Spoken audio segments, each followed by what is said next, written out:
Hello students, welcome back to the next video of Managerial Economics Part 2, that is Macroeconomics for you SYBMS students.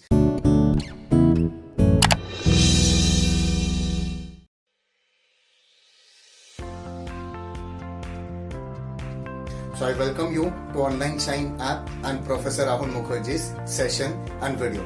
So we are on to the second module of your syllabus and chapter number 1, which is demand for money and supply of money. So this particular module, let me tell you first what it will consist of. Demand for money and supply of money is your first chapter, which will consist of certain elements, or you can say answers like velocity of circulation of money in our economy. After that, it will also consist of certain topics like Cambridge principle, Fisher's equation. Then इसमें next chapter जो होगा that will be on inflation, and the last chapter will be on monetary policy. Yes, that is of central bank. हमारे country में वो reserve bank of India है. So these three topics we are going to do in this module. So starting with the first chapter in this particular video for you all. So the first chapter talks about demand for money and supply of money. Let me first talk about demand for money, क्योंकि पहले पैसों की जरूरत पड़ती है, उसके बाद पैसे सप्लाई किए जाते हैं या प्रिंट किए जाते हैं, या उसके रेगुलेशंस के हिसाब से पॉलिसीज फ्रेम होते हैं एंड देन अप्लाई होते हैं. फिर मार्केट में पैसा आता है या इंडस्ट्रीज कंपनीज को पैसा मिलता है, हमारे लिए रोजगार etcetera etcetera. So let's start with what happens initially. So why do we demand money? Common people पैसा क्यों डिमांड करता है? Mainly to meet their basic requirements, that is purchasing goods and services, the first thing. So this comes to transaction motive. इसके चलते मैं आपका एक answer भी रेडी करवा देता हूँ कि there are 3 approaches to demand for money. One is classical approach. Classical approach जो आपको स्लाइड्स में भी दिखेगा, while I explain, go through the PPT also, the slides which I am sharing here. Classical approach talks about कि we people demand money for basic requirement, that is transaction, to purchase goods and services etc. Second comes out with new classical approach, which talks about transaction motive तो है ही हमारा, plus precautionary motive है. We take precautions and save money for future. And the third is Keynes approach to demand for money, that is having speculations. We have got more or extra money, we try to speculate, invest it and get higher returns from it. So this is how, and these are the main reasons why do we demand money. Okay, so the first 2 theories were mainly given by Alfred Marshall and A.C. Pigou, J.S. Mill, and the last one was given by Keynes. So here my PPT will help you out to understand. The slides will give you an idea theoretically and with proper statements why do we demand money. इसके अलावा आप सोचिए या कि are there any other needs और reasons for which we demand money. एक तो हमारा डेली की खरीदारी हो गई, दूसरा we tend to save money. जैसे ये कोरोना पैंडेमिक हम सबने देखा, तो हम सबके ऑलमोस्ट सेविंग्स यूज हुए हैं, because the world, the country had come to stand still. There was no source of income for certain time being or certain period, and therefore हमारे savings काम है, तो हम शायद सही करते हैं कि we save on money. And the third one is speculation, कि कहीं पे हमारा existing income हम लगा के उससे दुगना तिगुना बनाने की कोशिश करते हैं या कुछ परसेंटेज एक्स्ट्रा कमाते हैं. Keeping in banks, investing in stock market or certain other industries, और gold में invest करना etc. So this is how demand for money arises in any economy.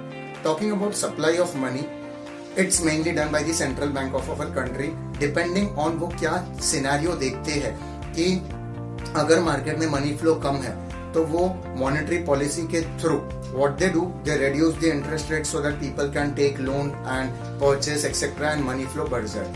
ये हम monetary policy, that is third chapter of this module, second module में detail में पढ़ेंगे.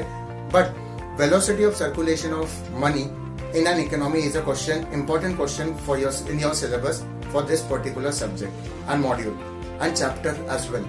So let's talk about velocity of circulation of money. Velocity का मतलब क्या होता है? speed at which money is changing hands in the economy.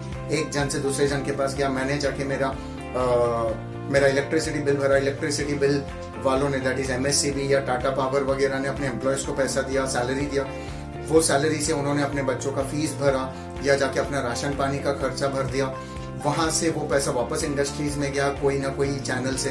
So this is at what speed money is changing hands in the economy.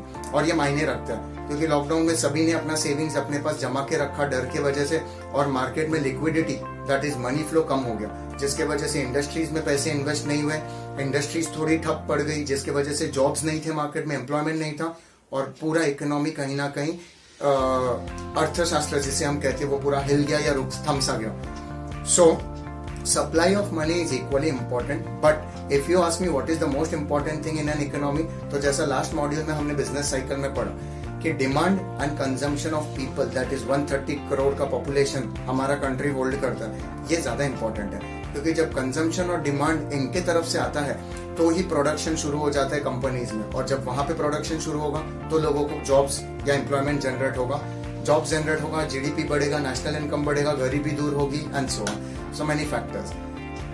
इसके अलावा there are certain factors जो मैंने यहाँ पे शेयर किया कि velocity of circulation of money को कौन से फैक्टर्स अफेक्ट करते हैं या इम्पैक्ट करते हैं. सो दे आर ईएमआईज के तौर पे अगर कुछ भरना पड़े, वन शॉट पेमेंट हो जाए, हैबिट्स ऑफ पेमेंट है तो कैश पेमेंट में वेलोसिटी गोज फास्टर, इनकम अगर लोगों का बढ़ता है, परचेसेस बढ़ता है, कंजम्पशन पैटर्न बढ़ता है तो velocity of circulation of money becomes faster, otherwise wise versa slow हो जाता है. लिक्विडिटी प्रेफरेंस, अगर लोग अपने पास पैसा जमा करके रख देते अपने घरों के लॉकर में या बैंक्स में तो व्हाट हैपेंस इज मार्केट में मनी फ्लो कम हो जाता है, so velocity of money flow goes down.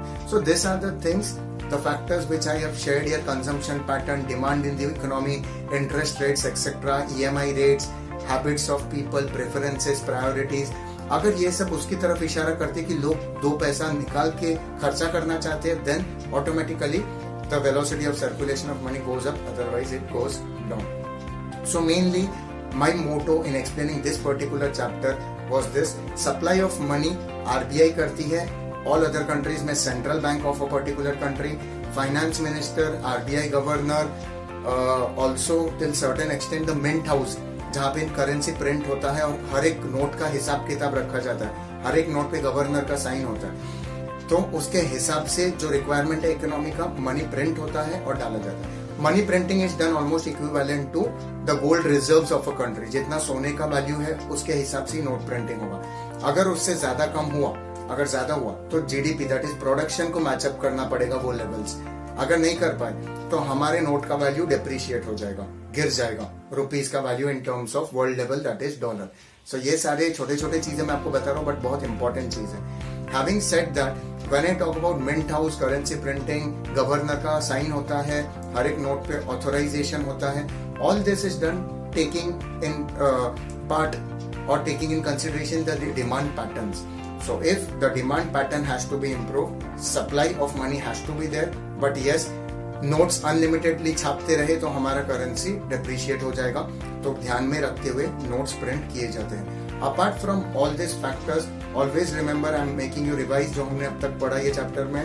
3 approaches to demand for money, classical, new classical and the third one is Keynes modern approach.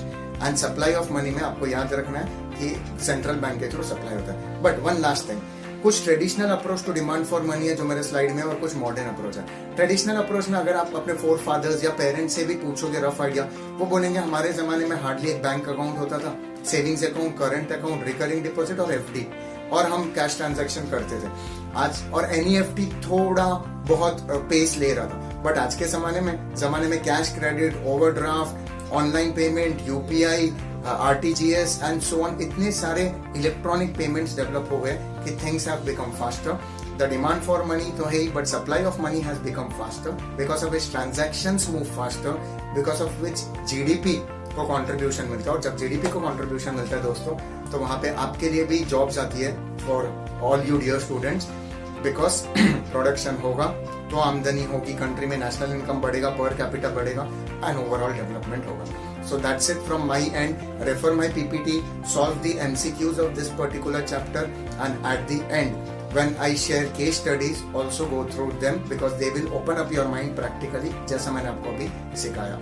Okay, so stay tuned to Online Shine app to watch such informative videos from our side in crisp and short videos and content specifically for you students who are subscribing Online Shine app and its subjects.